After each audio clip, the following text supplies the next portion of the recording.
It's time for the Douglas Coleman Show. Smooth and Savvy is joined by some of the hottest talent in the entertainment industry, from musicians to authors and all those in between. And now, ladies and gentlemen, here he is, Mr. Smooth and Savvy himself, Douglas Coleman.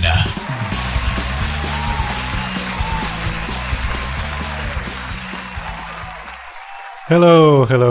How are you? Welcome to the Douglas Coleman Show. It's me, Douglas Coleman. Nice to have you with us here today. If you've ever aspired to be a comedian, or if you just think you're funny and perhaps need a few extra tips on how to really polish up your act, my first guest is the man for you. He is a comedy coach, and he has been in the business for over 40 years. Working with such notable people as George Carlin, Jonathan Winters, amongst many, many others. His name is Neil Leiberman. He will be up first. He does his comedy coaching online. You send him your material, and he will critique you and tell you what you could do to improve your timing and technique, I suppose.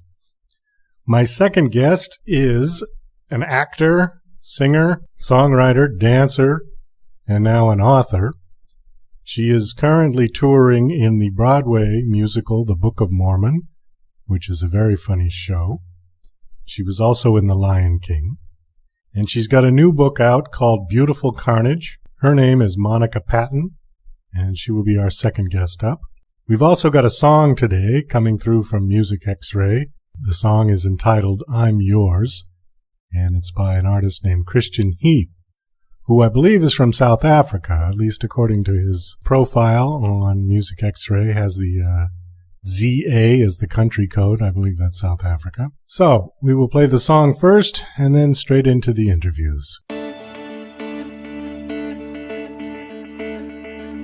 Blinded by my passion, hidden from the truth, hope to find the answers, what it means to love you.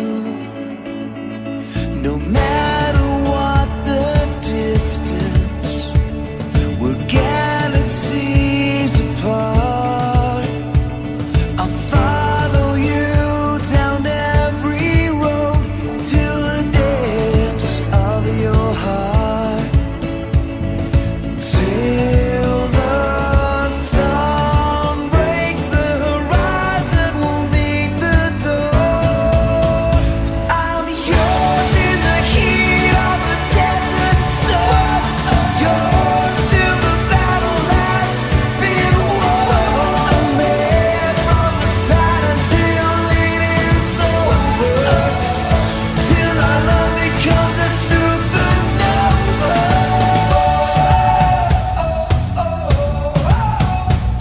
No matter what the distance, even galaxies apart, I'll follow you down every road. You were my choice from the start. Till the sun breaks the horizon, we'll meet the door. I'm yours in the heat of the desert sun, yours till the battle has been won.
You're listening to Mr. Smooth and Savvy right here on The Douglas Coleman Show.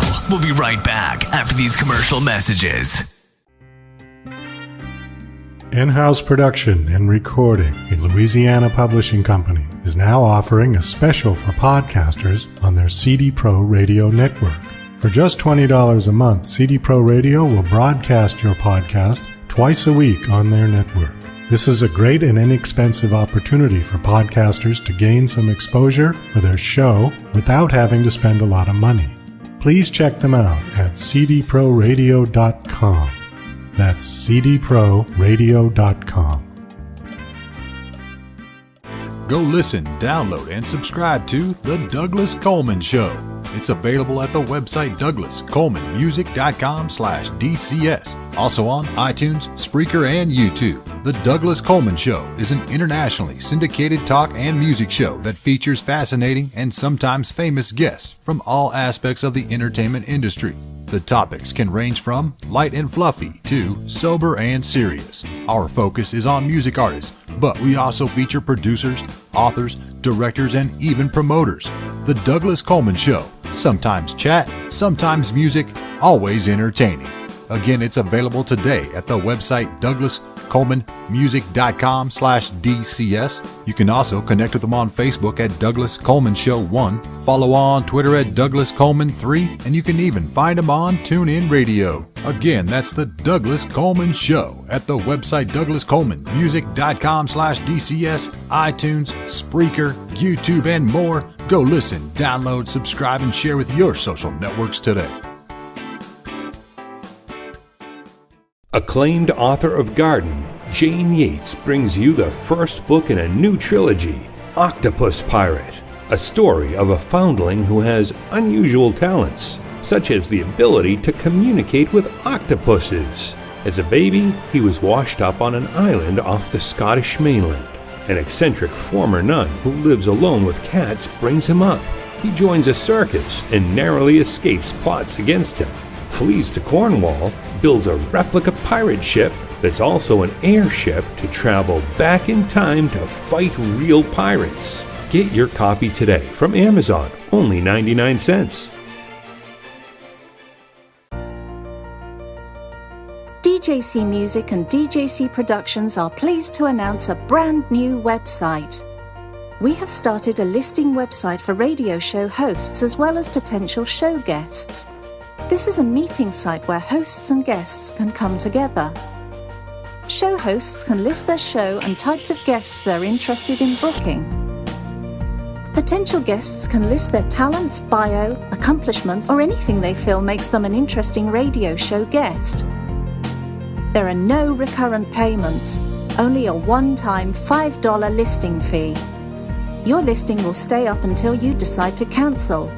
Previous guests of The Douglas Coleman Show are welcome to submit their guest listing free of charge. Go to radiohostsandguests.com. That's radiohostsandguests.com.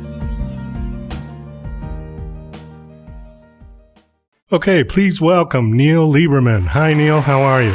Hello, Mr. Smooth and Savvy. How are you? Doing well, thank you. You have been in comedy for over 40 years. That's a long time, yeah? Yes, I'm very, very old and tired. What was your first job? Were you a comedy coach all the way along, or did you do something else first? I started as a comedian in the mid to early 70s at the Comedy Store in L.A., and, I was a pretty good comic, really a mediocre comic, not a great comedian. But for some reason, the other comedians were asking me for advice. They'd pull me behind the Comedy Store and say, what do you think of this joke? And I didn't know why they were asking me, but the advice that I was giving them seemed to be working. So one day they sort of teamed up and all pulled me behind the Comedy Store and said, wow, you should be doing this, for a living. And at the time, there was no such thing as a comedy coach. I basically invented the job and trademarked the name comedy coach.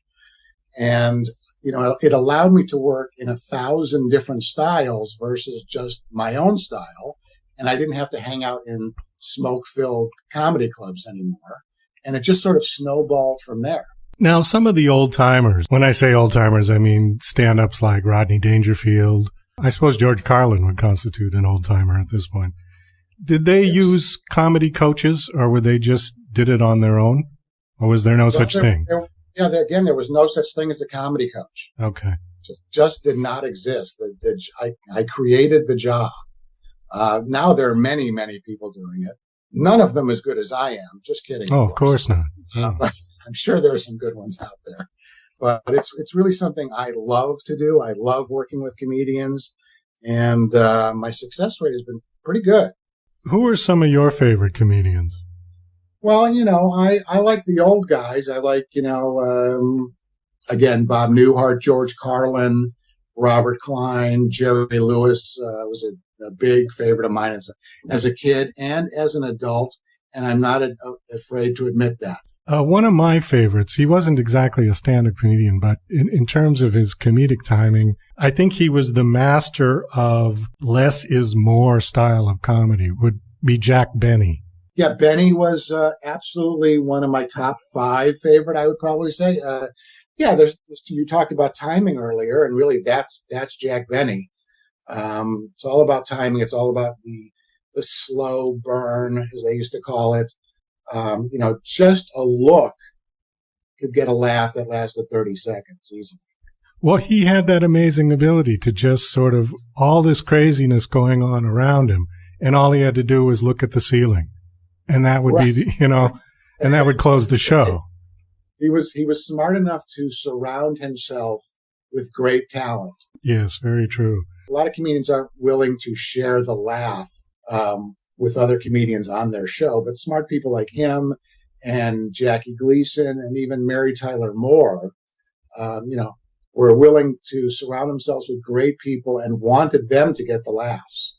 I remember an interview with Benny on, I think it was Dick Cavett. And I just saw it recently. Oh, did you? Okay, maybe. And he was talking about that it didn't matter who got the best laugh. As long as the show was funny, that's all people were going to remember, is that it was a great show. It didn't matter who got the biggest laugh. Yeah, right. The next morning people were saying, did you see the Jack Benny show? And that's really all that, right. That's all that really matters. Right, exactly. I also noticed on your bio that you had somebody in Little Miss Sunshine.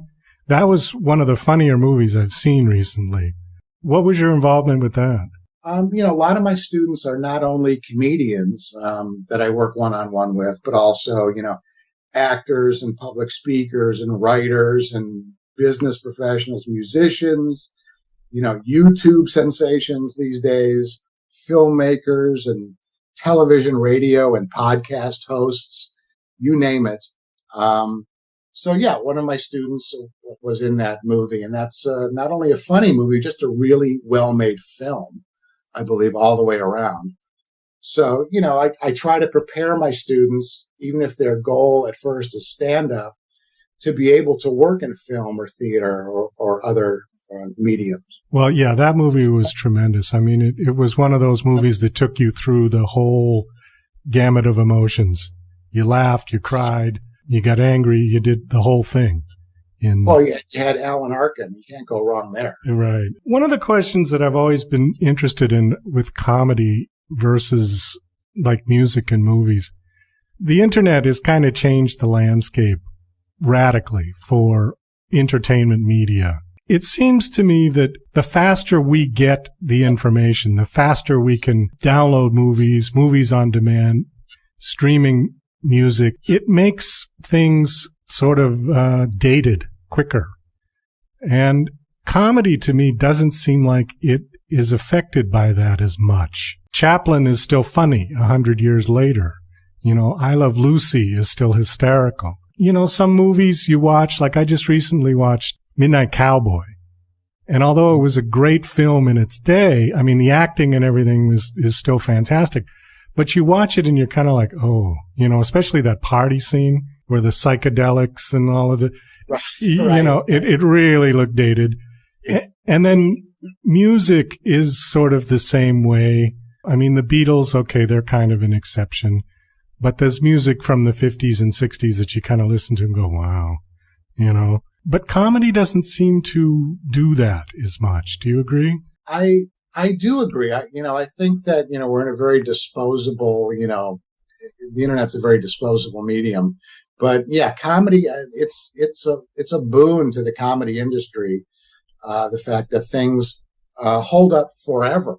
I mean, forever. I mean, you can choose anything, that you want to see from as far back as Chaplin, which I'm a huge fan of, and Keaton and W.C. Fields and the Marx Brothers, etc. It's at your fingertips 24 hours a day. What's better than that? Right. Exactly. So yeah, I think it's amazing. It's done amazing things, even just for my business as a comedy coach, in that, I can work with people, and I only work one-on-one with people, but I can do that with most of the students I work with live around the world. So they, we can Skype, any time of day or night. And this is, it's tremendous for me. And I just think for the comedy business in general. So most of your clients you do by Skype? Yeah, I would say I'm in the San Francisco Bay Area, and I would say about 10% of my students live here and 90% live around the world, anywhere they speak English. Give me an example of how you would coach somebody to be funnier. All right, I'll try. Again, it is one-on-one coaching, so it's very specific to who you are and what you need to work on. I rarely generalize about stand-up. The problem is that a lot of new comedians will read books on how to do stand-up comedy, and the books tend to generalize and give joke formulas which really aren't used anymore unless you're over 70 years old and playing the retirement home circuit. I feel it's a very specific art form. But the way I work it is, people will send me once a week everything they wrote that week. And it's my job to go through that and edit it, punch it up, and pull aside the good stuff. And after we have enough of that good stuff, we structure our first 5-minute routine, which is pretty much all they'll let you do at an open mic or a showcase in a comedy club. And once we get that 5 minutes and my student is totally comfortable with it and knows the act backwards and forwards, and we've rehearsed it a million times, then I will send them out to start performing it, but never before that. And once they go out and perform it, they're, of course, recording either audio or video each of their shows, and they're sending me those each week. We're seeing what's working, what isn't working, what we can change in either the writing or the performance. And in the meantime, we're working on the second 5 minutes. So we're always, when you see a comedian who does an hour on stage, they built that 5 minutes at a time. So that's sort of the process. It's sort of a writing, editing, structuring, memorization, rehearsal, performance process. So let's say that, I decided I wanted to be a stand-up comic. Okay, go ahead. Just decide it right now. Is it the same process as it's always been, or is it as DIY as anything else is on the internet now? In terms of you get gigs and you hope you get discovered.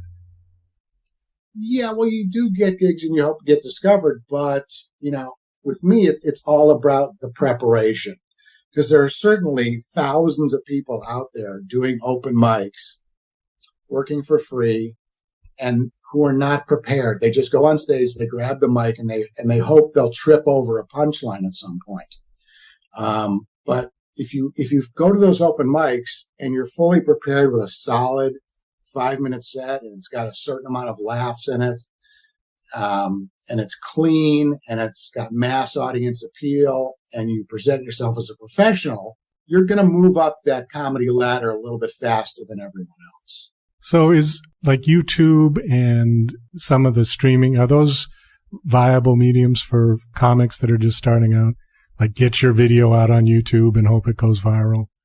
Well, I think if you're just sort of an internet sensation and not a comedian, yeah, that can work for you.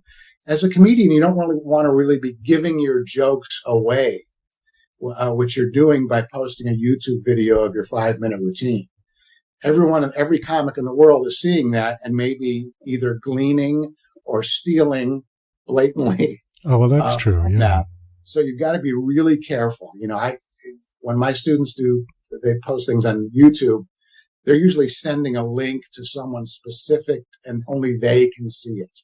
Like if you want to send to a booking agent or a manager or whatever. But I would not post stuff, someone's routine on YouTube for everyone to see unless you're already a seasoned, fairly well-known comedian and your material is out there anyway. Well, it's a good point because I remember as a kid buying comedy records. I remember I had George Carlin. I had a couple of Bill Cosby records. And the one thing that was different about comedy records than music records is that after you played them about 4 or 5 times, they just weren't funny anymore because you've heard it already. Where music you could play over and over and over again. I think you're right. If somebody posts their stuff on YouTube, there's no reason for them to go to see them live because you've heard all their jokes already. Well, I think what you're seeing is a sampling of their jokes. So if you're seeing 5 minutes of a comic who does an hour or an hour and a half, you're just getting a tease at that point, and maybe you will go see them live in a club. And I think we live in 2 different worlds because I listen to comedy albums, 40, 50 times, especially as a kid. I was always memorizing them, and trying to emulate them. And everyone starts out their career as a comedian usually imitating another comedian until they find their own voice. Well, that's similar with musicians that, they'll play their the Beatles records or Elton John or whoever they idolized over and over and over again until they kind of got it and their own self sort of came out of that. I guess for me, once I'd heard the joke, it wasn't funny anymore. Okay. Well, I'm sure there are plenty of people who feel that way. Unfortunately, you're wrong, but I can't get enough. And someone like George Carlin, who you mentioned, was so prolific that, he was always creating so much material. It didn't matter if you heard his stuff. In 3 months, there was going to be another album. Well, I'm completely choked up now over that. That was very funny. Anyways, now you're also a writer, correct? Yeah, I write for comedians. I've written sold a couple screenplays. I've written for television, done some advertising, you name it. And my dad was a freelance writer for over 40 years, which is really difficult to do. Freelance screenwriter? No, freelance being, whether it's television writing or advertising or copyright, you name it. Any writing, yeah. He was published in just about every magazine. Oh, that's great. Yeah. Well, Neil, our time is up. I want to thank you for coming on. Laugh.com is where you can find downloadable comedy, classic comedy. And comedycoach.com is where they can find you. Absolutely. Unless they don't want to find me, in which case that's okay too. Okay. Okay, Neil. Well, thank you very much for coming on the show. It was a lot of fun talking to you. It's been a pleasure. Thanks a lot. And now... Hey, Rocky, watch me pull a rabbit out of my hat. Again? Nothing up my sleeve. Presto! Ooh, don't know my own strength. Now here's something we hope you'll really like. Okay, please welcome Monica Patton. Hi, Monica. How are you? Hey, hello, Doug. How are you? Oh, doing fine. Well, thank you for coming on the show. I was looking over your bio, and I think I need you to fill in some of it. It's very brief. Okay. It's good, but it's brief. So your background is you were raised in Ohio, right? I was raised in Ohio, and after college, because I was a ballet major. After college, I moved to Chicago for a year, interned with the Modern Dance Company, and then I moved to big old New York City, and that has been like my residence since then. And I am a musical theater performer, so I sing and dance for a living as well as write. Oh, that's fantastic. Now, when you moved to New York City, were you the sort of quintessential starving artist, or were you funded when you went there?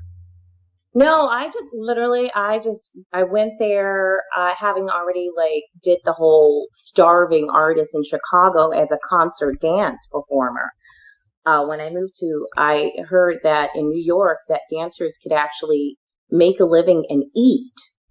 I think I was 103 pounds soaking wet, and I was hungry all the time. And, quoting chorus line, tits and ass, you know. So I was like, great, I can have hips and eat and make a living and be a musical theater dancer. So that's why I moved to New York. Okay, so you were kind of already established when you went to New York. I was. I was still bright-eyed. I still had the sheen of Ohio on me, but I had been a little bit informed by then. My year in Chicago was a bit of a university as well. So. Well, that's kind of the classic story, you know, of people when they move to New York, especially when they're young. I did the same thing.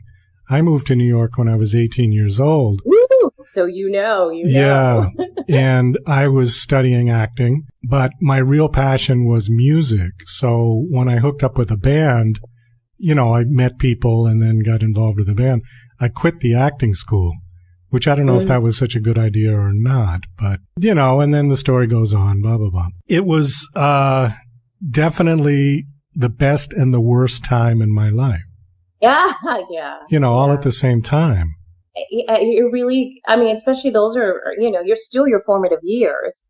And I know that New York can make or break you, but it's really true. If you can make it there, you can make it anywhere. So. Oh, yeah, I absolutely believe that. I mean, this was back in the early 80s. Oh, that was an exciting time. Yeah. New York City wasn't quite as lovely as it is now. No, not as clean, but you were on the cutting edge of art and theater. Well, that's true. I mean, there was a lot going on. There certainly was a lot happening in the city at that time. I suppose, tragically, though, I got there right as the AIDS started to happen.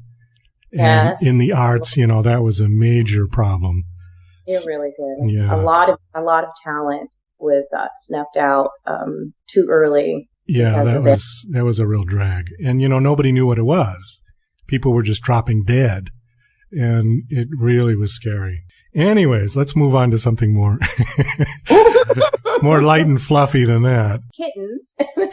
Kittens. Yeah, let's talk about kittens. Now, you were in the play, The Book of Mormon. Is that correct? Yes, I am in The Book of Mormon. Oh, you're still doing it, right? Yes, hence why I'm in Chicago at the Private Bank Theater. Shout out to The Book of Mormon. Oh, okay. My wonderful cast and producers. Thank you very much. But yes, I have been performing in the Broadway musical hit, The Book of Mormon, for going on now 4 years. Wow. Wow, that's tremendous. Yeah. Tell me about the story, because I haven't really read what it was about. Is it kind of a spoof on the whole Mormon thing? Well, it's a religious satire. Okay. I wouldn't want to say spoof, because Matt and Trey are producers, writers, South Park. Oh, right, yeah. They really have a lot of reverence for the religion, in a sense that they really put a lot of thought. They did their homework. I mean, this is something that's been rattling around their mind for a long time. So it is. I mean, it's quite informed. It's really, I really wouldn't even say we're using the religion as a vehicle, but it's really more about, like, because the show has so much heart. I mean, because literally the Mormons go into Uganda as a premise in order to convert, but they come convert it themselves. You know what I mean? It's just really about people kind of finding people and being changed from the experience. And it's done with a lot of, you know, jokes and laughter. And, but I think usually everyone that walks away from it really enjoys themselves. They take away the message of it, really the message of community. And sometimes even when you don't understand a lot of things, knowing that you have this community around you makes up for a lot of life's unknown, you know, because that's really what religion is.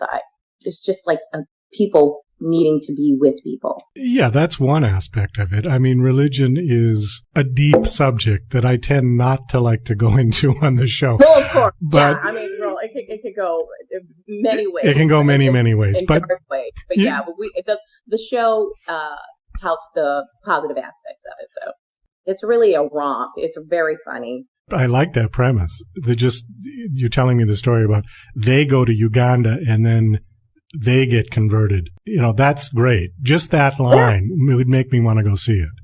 Oh, you should. Yeah. You definitely should. definitely. And, we can make that happen, Douglas. Are you coming to Las Vegas? Oh, we were in Las Vegas. Oh. Yeah, we came through Las Vegas twice already. Oh, okay. Yeah. Well, the next time you come through, or if I get to Chicago, I will reach out. Just not in the winter. I can't stand the cold anymore. I'm originally from Boston, and I moved to Las Vegas, and I just can't deal with the cold anymore, and Chicago's worse. I mean, Chicago is much colder than Boston. Yeah. Do you miss that east edge though? Yes. It was funny because I was talking about this with somebody else who was on the show, and I said, I love the weather in Vegas, and I like that it's cheap. It's for a major city in the United States. It's one of the cheaper ones. I mean, the tax rate is low. There's no income tax, state income tax, and you can eat for almost nothing if you go to the buffets. So I love that aspect of it, but it lacks community. It lacks that sense of, if you're from New York or you're from Boston, you're a Bostonian, you're a New Yorker. And there is a Bostonian. Right. I hear ya. And there's a sense of community that just isn't there. It's not in Las Vegas. It's definitely not in LA. God, no. I love LA, but they can drive me crazy. Yeah. But you know what I'm saying, right? It's just, it's just not there. And I do miss that. I used to love to go to baseball games at Fenway Park, and, you felt like you were just like one big family there, rooting for the team. And you go to a game in LA and nobody's paying attention to the game. Everybody's on their phone, The game is just sort of like the TV that happens to be on in the room, but nobody's watching. The game is their stage, it's their backdrop. It's a backdrop. Yeah. It's atmosphere. That's all it is, really. Anyways, so I do kind of miss that, but I think I'll trade that community for the lack of 6 feet of snow in the winter. I'm getting there. Slowly but surely. You might see me soon. So your home base is New York? Yep, that's where you live. New York. Okay. And then the show is traveling around. So you're in Chicago now. And where do you go from Chicago? We go to Vancouver. Oh, cool. Canada, yeah. Really excited. It's very beautiful. How long do you stay in one city in one engagement? Well, it varies. It varies because, because our stay here is almost, it's pretty much 2 months that we'll be here. When we first started in Chicago, we sat here for 10 months. And then we were in California for like 6 months. So it varies. And like we're in Vancouver for 2 weeks, but then we hit like Edmonton and Calgary when we go week to week. But then we'll hit like certain places where we're going to be for like 7 weeks and 10 weeks. So it varies. We're now starting to get back into our longer stays. There are certain cities that the show has done so well that we can sit, like we've gone to Minneapolis 3 times already, and we're usually there 3 weeks to 4 weeks. It's just, there's certain cities that just love the Book of Mormon. We're very blessed that we have loyal fans that see us repeatedly. So very blessed and very humble. Now, how many nights a week do you do the performance? We do 8 shows a week, 6 days a week. So I have 1 day off, which is Monday. But if I'm not in rehearsal, then my days are free. On the weekends, I do 2 shows, matinee and a night performance on Saturday and Sunday. But again, if I'm not called into rehearsal, then I have my days free. And that's when I'm normally, being a mother and a writer. I want to ask you something about acting and actors, and then we can get to your book that you just wrote. Because I've always been curious about this. Theater actors, it's a totally different, I hate to use the word ball game, but it's a totally different situation than a movie actor or even a television actor, because you're there, you're live. If you screw up, you got to cover and just keep going, right? You don't stop and retake. Okay. We don't have a different take. We can't recut, reshoot. Right. You just keep going. Whatever happens, you just keep going. Yeah. And that's when your improv skills come into play. Oh, certainly. But my question is, how do you, because you're doing the same show day after day after day after day, how do you keep it fresh for yourself? I mean, how do you keep from getting so bored with it because you're doing the same thing over and over and over again? Well, to be honest, for me personally, it's two ways that I keep it fresh. Number one, I always remember in the audience that this is their first time seeing it. Most of them, this is their first time seeing it. You know, some of those tickets can run up to like $250, sure, you know? Yeah. So I'm thinking about, thank you for saving up to take yourself, your date, your whole family. I'm going to give you the best show that I can give. Sorry, three things. Number two, the writing is just ridiculous. This show is just so good all around. Is that I look back on when I first started and some of the things that I've crafted, and one of the lines in the show I say is that Salt Lake City is not a real place. You know, it's a metaphor, and it's important because this whole time you're thinking, oh, are these Ugandans that naive? And they're like, no, we're just, this is a break from our life. We're just going on with this ride and we're experiencing the joy with it. But we know there's no existent, this like, you know, serendipitous. So, you know, so that line, I remember, Trey saying, Monica, you really have to land this line because it's very important. And I just remember, and I'm just from there's so many ways that I can land it and get the laugh that he wants. But it's like, it's me. But in order to discover that, I have to be engaged every time, because I can tell by the middle of the show what sort of audience we have.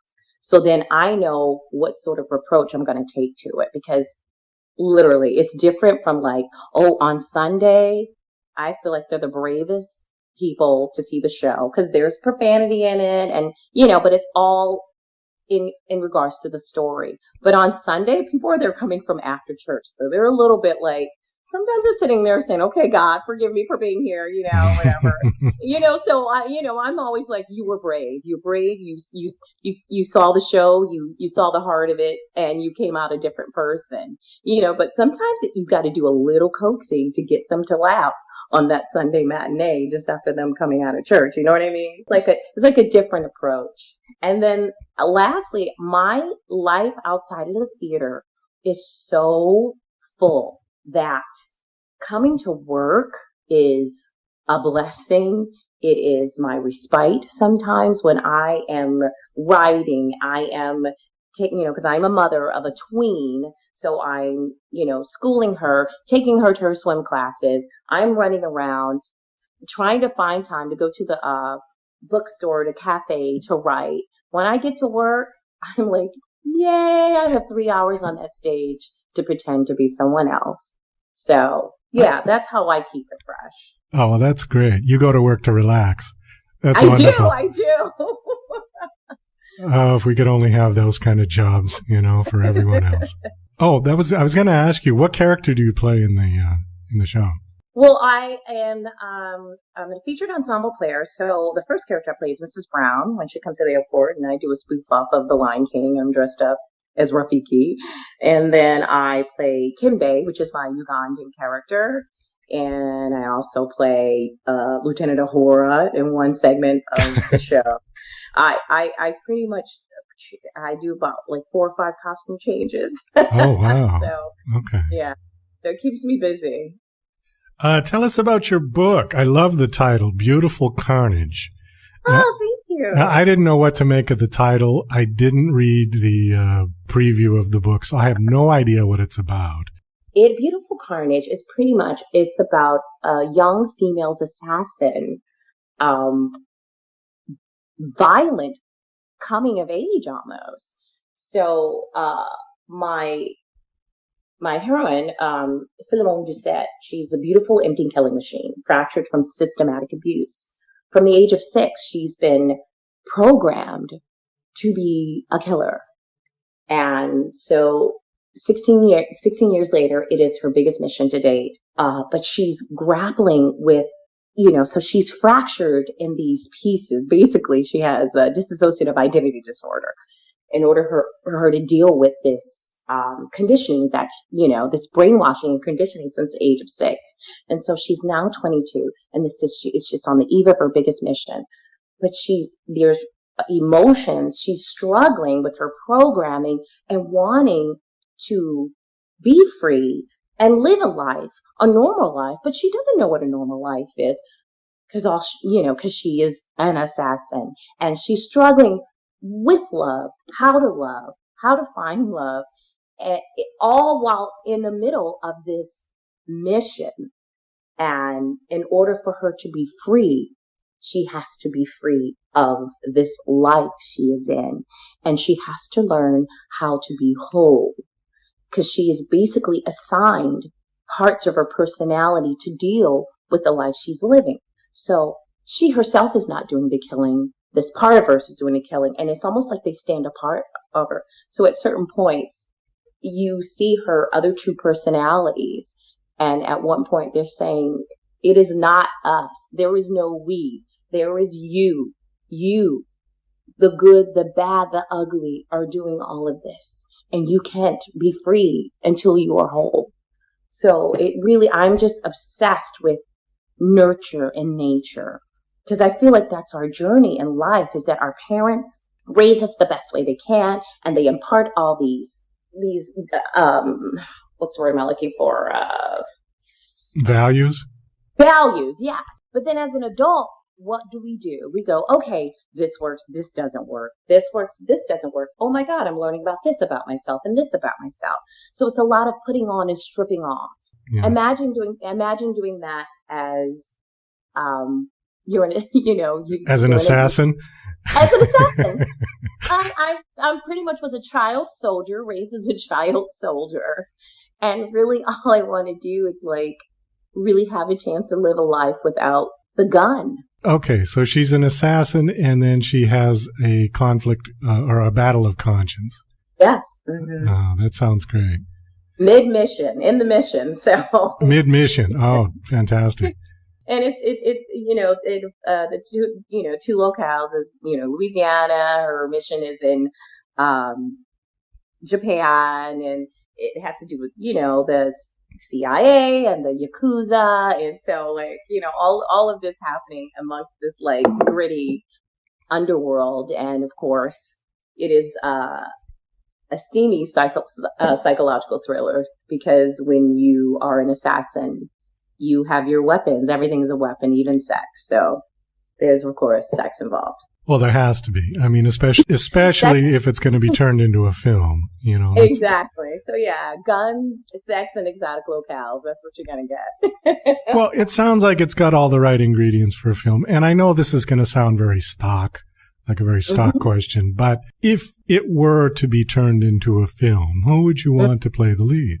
I actually really thought about this, because I was thinking about, for Philemon, she would be great, because her handler is, I have to have when I wrote her CIA handler, I wrote it in the mind of Beau Bridges. You know what I mean? So and so there are certain characters and head of the Yakuza, Ken Watanabe. But for Philemon, I would either be an unknown, or it would be it would have to be an unknown. I really want that part to really kind of put a young actress on her way. Okay. Well, you know what? I'm not saying it sounds like this movie, but the movie Salt with Angelina Jolie? I mean, she seems to be an obvious, if you were going to pick a huge name, an A-list actor. She could do that part, I think. She would, but it needs to be, but the character is 22. So that's what I'm saying. It would be someone young and unknown, because literally she is even though the one thing about her personality is formed is her ability to kill, everything else is still forming. What about Khloe Kardashian? No. That was a joke, by the way. You just went so silent. I was like, oh my God, she didn't get the joke. I know. I'm like, yeah, no. No. Absolutely not. No offense to Chloe. I'm sure she's great. Let's get some wine together, Chloe. Yeah, like I have to go kill somebody now. Yeah. I'm sorry, I have to go get some wine, but first let me film this. Yeah, okay. Okay, how long has the book been out, by the way? It'll be 6 months on the 22nd of this month. And how's it doing? It's doing really well. It's doing really well. It's growing little by little. I'm catching fire, as I say. It's catching fire. I have, of course, enlisted the help of a publicist, and I'm using all of my techniques as an actress, and I'm pretty much kind of going about it in a sense of how I was growing my career as an actress. And I'm also a script, because I'm also a script writer, so I'm also involved. I've submitted it to a lot of contests, and I'm also I wrote a musical that are in talks with a couple of theaters. So I'm all around building my brand as a writer. And on my second novel, not in the series, but a different series that I'm working on about a clan of shapeshifters. A clan of what? Shapeshifters, skinwalkers. Native American lore call them skinwalkers, but they're shapeshifters. Oh, okay. All right. Yeah, so the book is called The Skinwalker's Daughter.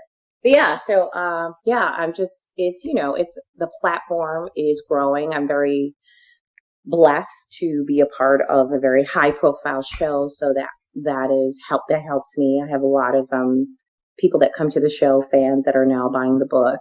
Oh, that's great. It's listed on my bio. So it's helping. It's growing every day, more and more self.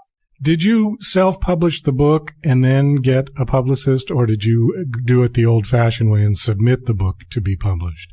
You know what? I did it. I started off with submitting the book, and I actually got like a couple of agents requesting to read it and like, hey, go do some changes or whatever. And I remember I went to a book conference in Southern California right before I launched, and I was grappling with, because it usually takes about 5 to 7 years to get your book picked up and published, because it's a long game, and I get it. It's a long game. And also, I was coming up against, not saying no's or anything, but it was like I was crossing genres. An erotic thriller. Thriller writers are predominantly men, and I was actually throwing in sex. So I was getting like, okay, can you calm down on the sex? I'm like, okay, I can do that. Make it 70% thriller, which is what it resulted in. And okay, can we do this? Okay, I'll see you at the next conference. And it's a lot of back and forth. But the last conference I was at, they were like, you have this platform. You actually, writing is very solitary, but you already are out there as an actress, and you can use that. You can use the same techniques, and you can use this platform. And normally I wouldn't advise you to do it, but they were like, I kind of got like I think you're ready. So that's why I decided to go forth and self-publish. Well, I think that as an actor, you could probably do your own audiobook as well. Exactly. If you were going to do that. Because a lot of times people they're not recommended to do their own audiobook simply because writers typically don't have speaking ability that a professional actor would have. But I think in your case, and that would actually be a good selling point, that you did your own audiobook. I know somebody else who did that. She was on the show a month or two ago. Her name's Catherine Lee Scott. I don't know if you know who she is. She was one of the original stars of the old Dark Shadows TV series. Oh, yeah. Okay. You remember that show? Yeah. And she was on, and she wrote a book about her husband's affliction, which he died of. And she did her own audiobook. And I thought, wow, that's really cool, because it's not usual. Like I said, I was towing with the, and I'm not saying like and I also was looking at a lot of authors who are what they say hybrid, that they've been traditionally published and self-published, and so I'm looking at I'm flirting with that with the next book. But I realize that even people that are traditionally published, they still have to do a lot of their own platform. They still have to do a lot of their own social media marketing and everything. And working with my publicist now, he says he was just surprised at how much I had done on my own. But that's like, actors do that. You have to have you have to have your website. You have to have your business cards. You have to be on social media out there. This is a show I'm doing. You always have to be touting the next show. What are you doing? I mean, even when we're in a show, we're always doing interviews. So like, this is still something new for like authors to get out there. I think probably the person who's the best at doing this is James Patterson. He's like P.T. Barnum out there doing commercials now for the bookshop. So it just cracks me up. But like, you have to do that now. You just can't be behind, the computer or the typewriter. You have to be a showman. I did want to ask you one thing, and then we're going to have to end this interview, unfortunately. But I wanted to ask you about Trey Parker and Matt Stone. Right. Sorry, I forgot his last name. Are they as crazy in person, or are they really subdued in real life? The reason I say that is because people who have those incredible minds to create stuff like South Park and Book of Mormon can tend to be, just from my own personal experience, can tend to be really sort of stiff in person. I wouldn't call them stiff. I wouldn't call them stiff at all. But what I would say to them is that they're serious about their business. Okay. Like, when you come, when they were there in the beginning all the time, you came to work and they were fun. They were generous. They were always like, hey, drinks after the show. We're having a party. But when you were at work, you worked. So I'm not going to say they were taskmasters, but they were really serious about their craft and their show. And, because they had people that were investing in them as well. Right. So everyone was beholding to everyone. So yeah, they were fun. They were fun to be with after work, after the show. But during work, they were serious. They were your boss. They were your boss, and you did your job. And they knew what they wanted from the actors, yeah? Completely. I mean, because they're actors themselves. They do all the voices. Right. Sometimes you had to say like, hey, trust me, because they're so used to doing all of the characters. Right. Sure, this was weird, like having to deal with actors who were going to like do their own spin on things. Well, listen, this has been a very interesting and fun interview. Your website is monicapattonforever.com. Yes. Does that have all the information for when you're going to be? All the information for, the book, Beautiful Carnage, my single, Beautiful Carnage. Yes, I wrote a theme song for my book. All my new material that I'm working on, everything, Beautiful Carnage is available, of course, on Amazon worldwide. It's available in 13 countries right now. Also available on Barnes & Noble, Kobo, just anywhere that ebooks are sold, as well as, again, Beautiful Carnage book and single. And all that is available on my website as well. Oh, fantastic. Okay, well, you just mentioned that you had a single for this book, which I think is a first for me. I don't think I've ever had an author come with a song. So tell us just a little bit about the song, and then we'll listen to it. Yeah, well, the song is called Beautiful Carnage, as the book, Beautiful Carnage.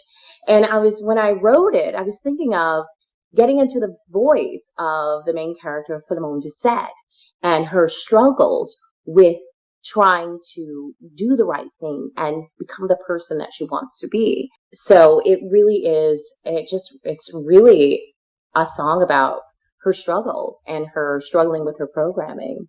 One of the lyrics is, don't let me get all crazy, because she's in fear of losing her mind, of losing herself. Through this darkness, every time she pulls that trigger, she loses a little bit of herself. So yeah, I wrote a theme song to go with the book. Because, you know, I guess in the back of my mind, I do envision it as a movie. Well, there you go. You've got the theme song already. Are you singing it? Yes, I am. I'm singing on it. So you wrote the song, you singing the song. I wrote the song and I sing. Yeah, it's a pop, like a dance tune. You know, a little homage to like EDM, dance pop, and yeah, because I grew up in, you know, dancing in Chicago, New York, and you know, a little bit of that deep house feel to it. Okay. Well, thank you very much for coming on the show. We'll just go out with your song. How's that? I would be honored. Thank you so much. Okay. Well, this is Monica Patton, and the song and the book is called Beautiful Carnage.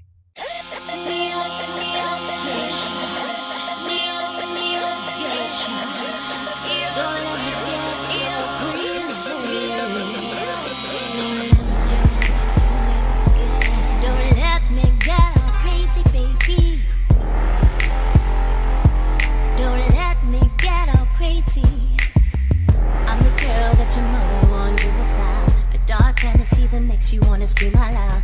Little bomb with the sharp stick inside. We'll have some fun, then you can hurry up and die.